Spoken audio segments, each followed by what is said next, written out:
wafurahie, waendelee kunawiri. Ndio sababu wamepewa hivi vitu.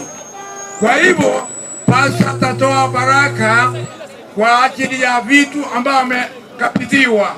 Pasta Nyatonde. Okay. Sikiza.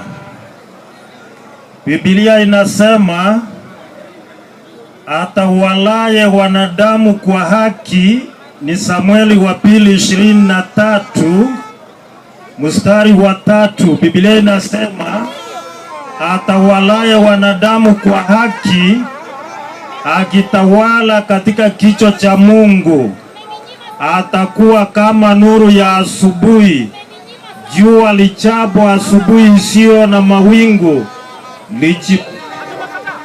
lachipusa majani mapichi juu ya inji. Tunaomba.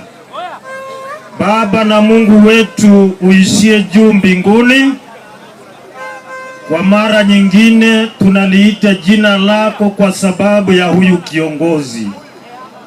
Leo hivi amepatiwa mamlaka kuwa ni kiongozi katika eneo hili, na matarajio kabisa ya kwamba awe ni kiongozi wa Kenya. Na neno lako linasema ya kwamba watawala wa wanadamu watawale kwa kicho chako, na tena wawe kama nuru ya asubuhi, walete mibaraka kwa watu wako.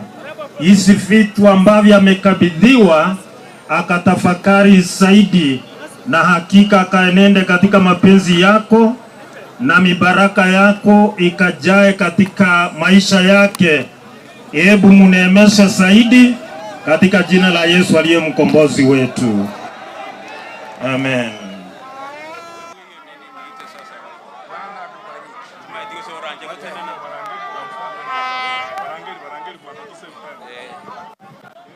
Pali tumefika, huyu tumefanya yeye mzee wa na tena tumemfanya awe msemaji wa wakisi kwa mambo yote. Hiyo mambo kubwa kubwa